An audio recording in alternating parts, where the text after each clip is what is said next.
Lehenengo podcasta aurkeztuko dugu. Lehenengo podcast parte hartzailea, Nuestras historias cuentan, Teresa Castrok eta Sara Bishopek gidatuta. Nuestras historias cuentan nos acerca testimonios de personas LGTBIQ+, y con ellas realidades que a menudo permanecen ocultas, de quienes han sufrido y aún sufren discriminación en muchas partes del mundo. En un contexto regenerativo, como propone la Bilbao Design Week este año, es especialmente valioso escuchar voces y realidades diversas como esta. Lehiaketan parte hartzen duten veterano nekaezinak dira, eta gaur Teresa Castro dugu hemen bertan, baita Sara Bishop ere bideokonferentzia bitartez. Eman diezaiogun ongi etorri bero bat.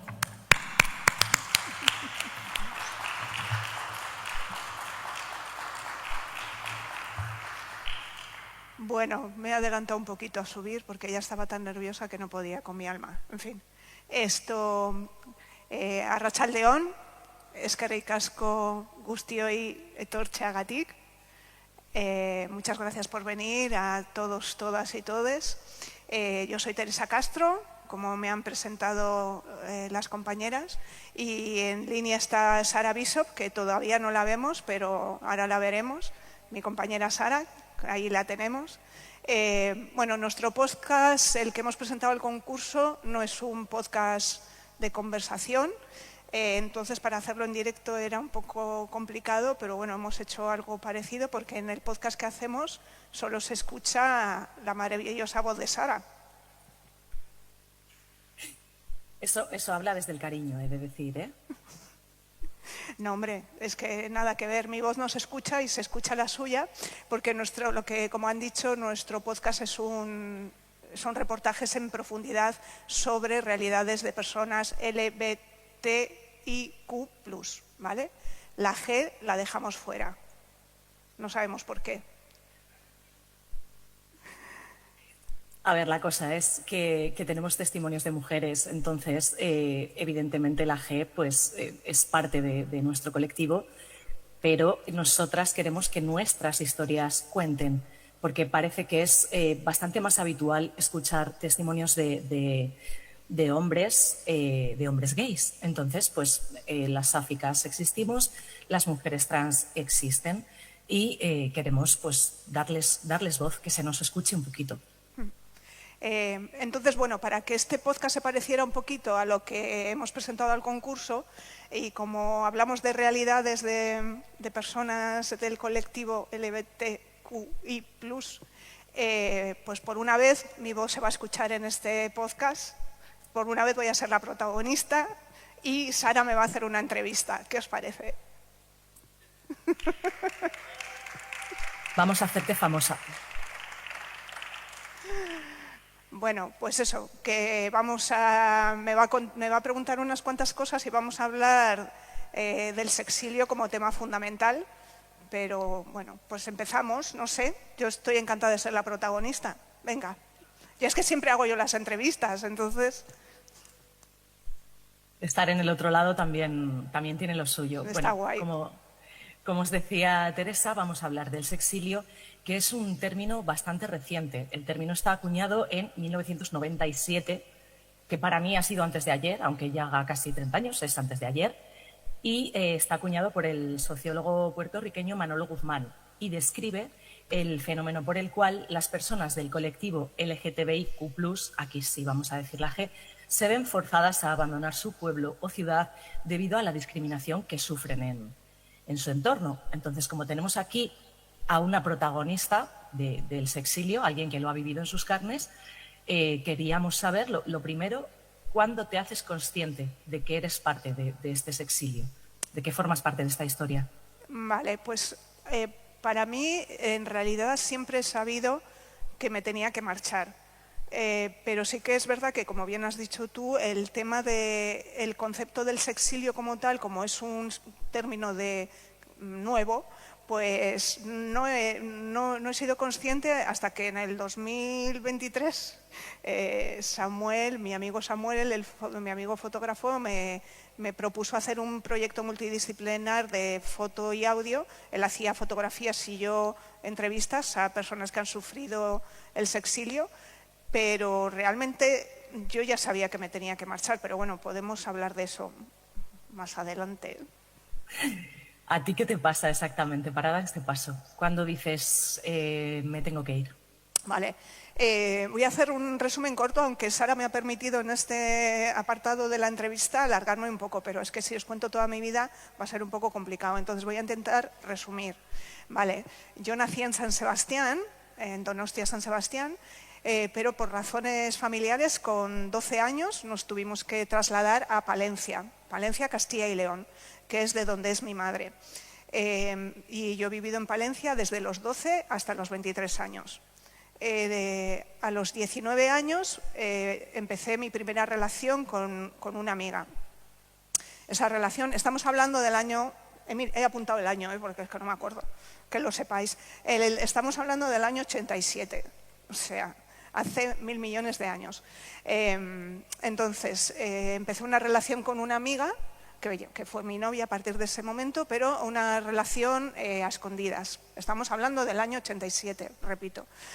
Entonces, teníamos una relación, pero nos descubrieron, su hermana se lo dijo a sus padres que teníamos una relación, se hicieron una reunión familiar entre sus padres y mi madre para decidir qué hacían con las niñas. Las niñas éramos nosotras. Eso sucedería con 20 años, más o menos, 20, sí, 20, no creo que tuviéramos 21. En esa reunión se decidió que no nos podíamos volver a ver, pero claro, había un problema, que es que estábamos en un entorno muy cercano, éramos vecinas, amigas, entonces, bueno, la cuestión se quedó en que nos íbamos a seguir viendo, porque si no se iba a notar un montón que allí pasaba algo, pero como teníamos a su hermana al lado, su hermana iba a ser la cancerbera de nuestra moral. Y bueno, imaginaros lo que fue eso para dos jóvenes de 20 años que empezaban a vivir. Entonces, bueno, podía alargarme mucho más, no sé cómo... No sé, bueno, no quiero... Bueno, es muy heavy que tengamos una concubina en el siglo que era ya, porque sí, es el 87, pero no estamos en el siglo XIX, entonces es heavy, es importante. Sí, bueno, entonces hizo muy bien su trabajo y la verdad es que nos veíamos, pues eso, cuando podíamos y mal. Entonces, bueno, ¿cuándo decidí que me tenía que marchar? Pues evidentemente, como os podéis imaginar, me amargaron la juventud bastante, pero hubo un momento muy terrible que fue un suceso con su padre, en el cual me cogió, estábamos en la calle, me cogió por el brazo, me arrastró por la calle y me empezó a gritar de todo y a decirme que no volviera a tocar a su hija nunca más. Y como os podéis imaginar, bueno, ahora mismo estoy temblando un poquito, lo sigo contando con un poco de temor. A este hombre le sigo viendo por la calle cuando voy a Palencia y evidentemente lo paso fatal, pero bueno. Y nada, pues cuando me dejó, me recogieron mis amigas y me llevaron a casa. Y bueno, digamos que mi madre también me dijo en algún momento, vete porque si no al final te va a matar. Entonces, bueno, pues al final me fui. Tomas aquí esta decisión que es muy drástica, o sea, yo creo que cualquiera que sea arrancado de su lugar de origen casi de forma, pues esto, violenta, o sea, habiendo sufrido esta violencia, y tú decides ir a vivir a San Sebastián. Ya tenías un vínculo previo con este destino, pero como tú ya habías sufrido cierta violencia en el lugar de origen, ¿crees que investigaste un poco a ver si allí era más seguro existir con libertad o te fuiste a la aventura a saco? Me fui a saco. No. Vamos a quitar un poco este agobio que nos ha entrado, ¿verdad?, con esta historia, que también a mí me ha entrado.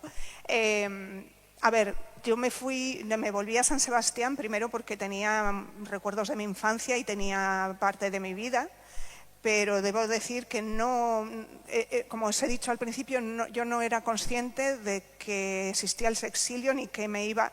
Yo sabía que me iba porque allí en Palencia no podía seguir, pero realmente tampoco esperaba que Donosti fuera muchísimo más diferente, porque yo me fui en el 92. No sé si del 87 al 92 la cosa cambiaba mucho, entonces no esperaba nada. Mejor me hubiera ido a Madrid, pero la verdad es que elegí mal y me fui a una ciudad tan aburrida como Donosti, que ya sabéis que es muy aburrida, y yo la tengo en el corazón, pero es muy aburrida. Yo lo digo aquí porque sois de Bilbao y me entendéis.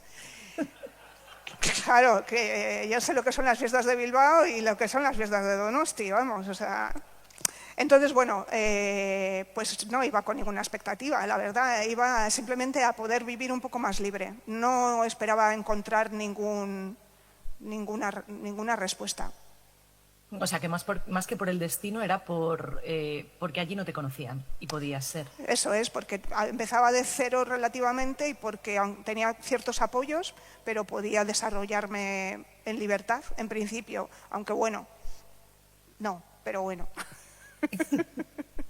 ¿Algún recuerdo concreto del momento exacto en el que te marchas? Yo qué sé, cargar el coche o subirte al tren. ¿Qué recuerdas más? ¿Cuál está fijo?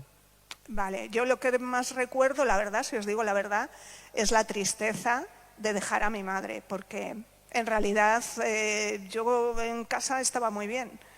Yo no tenía ningún problema en la familia, ni tenía, bueno, dentro de lo que era esos años, con sus limitaciones. Mi madre también ha crecido con esto y bueno,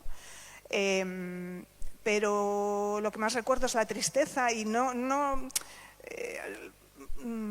y además es que mi madre quería que me quedara, entonces ella sabía que me tenía que marchar también, entonces bueno, en fin, todo un poco lioso. No tengo un recuerdo súper bueno de los primeros tiempos en Donosti, porque sabéis que es mi respuesta.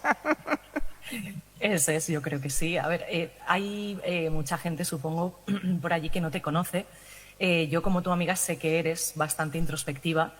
Entonces, me gustaría saber qué cambios notaste en ti una vez que emigras, que estás fuera de Palencia, de tu lugar de opresión. ¿Y qué te has notado? ¿En qué eres distinta a la persona que se fue? Vale, pues mira, yo lo que intenté cuando llegué a San Sebastián fue ser heterosexual. Joder, vaya comienzo, Teresa, muy mal. Y entonces, como veis, me salió fenomenal, me ha ido todo chupi guay, bueno, vamos, que me salió regulinchi la cosa. Entonces sí que, o sea, es verdad que mucha gente cuando habla de su experiencia de sexilio, cuando se va a otra parte, vive una explosión de pues ahora me enrollo con todo el mundo y ahí vivo la vida y salgo por la noche y tal, pero no fue mi caso, la verdad. Yo lo que fui a Donosti es a ser heterosexual, joder, es que y bueno, hice mis pinitos, a ver, vamos a decirlo de verdad, pero no era lo que tenía que ser. Entonces, bueno, sí que es verdad que pasó mucho tiempo hasta que, o sea, porque eso, yo me volví en el 92. En el 92 yo era una cría, tenía 23 años. Y debo decir que, hombre, luego todo mi crecimiento sí que he tenido la suerte de que fuera en Donosti, aunque sea aburrido, pero he tenido esa suerte, porque creo que no hubiera podido ser la misma en Palencia. Pero no tengo así como una explosión. Si la explosión es ser heterosexual, pues no. Vamos ahora a la pregunta trampa, porque aquí todo el mundo, yo creo, o prácticamente todo el mundo, sabemos que hay familias bastante disfuncionales. Aquí casi todo el mundo, cuando le preguntan qué es lo que más echas de menos, dice que a su familia y a sus amigos. Yo te voy a excluir estas posibles respuestas y quiero que pienses en otra cosa, que eches muchísimo de menos, de Palencia en este caso. Vale, pues el aburrimiento no lo echo de menos porque tanto Palencia como San Sebastián son bastante aburridas. Entonces eso no. Pero sí que echo de menos sentirme en casa. realmente no puedo decir que Donosti no sea mi casa, porque ahora ya llevo muchos más años viviendo en Donosti. Si sumas de 0 a los 12 y de los 23 hasta ahora, pues evidentemente, ¿no? Pero creo que donde está tu corazón es donde está tu gente que te quiere de siempre, y entonces mi gente, mi madre sigue viviendo en Palencia, entonces ya sé que me has dicho que no puedo decir mi madre. Fallo. No sé, no, y la ciudad, la verdad es que también echo de menos el entorno y la tranquilidad que se vive allí. Bueno, le diréis, ya, pero Donosti es tranquila también, sí. Vale, pues es que no sé. No, bueno, es verdad. Yo siempre digo que tengo doble nacionalidad. O sea, yo me considero palentina y donostiarra. Es lo que hay, es lo que siento, y me gustaría que las dos ciudades en ciertos aspectos funcionaran de diferente manera, pero es lo que tenemos. No sé, ¿he contestado a la pregunta? Sí, yo creo que sí. A ver, el entorno siempre tiene cosas mejorables, por mucho cariño que le tengamos. En tu opinión, me gustaría saber si consideras que se puede parar el sexilio.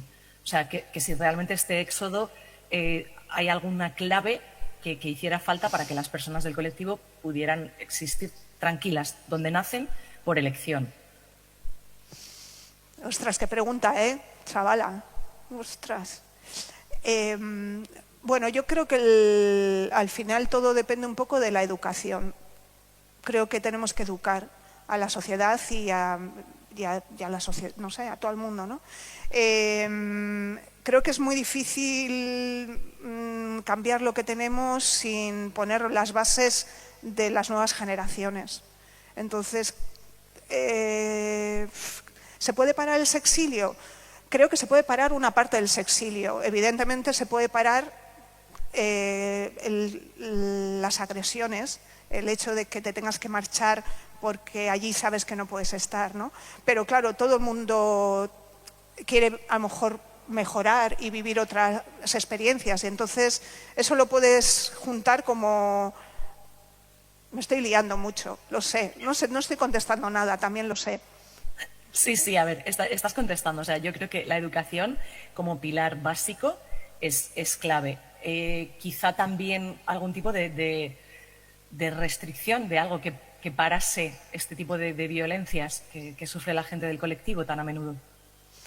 Joder, es que claro, ahora estamos en una situación tan mala porque claro, o sea, estábamos hablando del año 92 cuando yo me volví a Donosti, pero ahora supongo que podemos escuchar también gente que está sufriendo lo mismo. Entonces, no sé, es que no...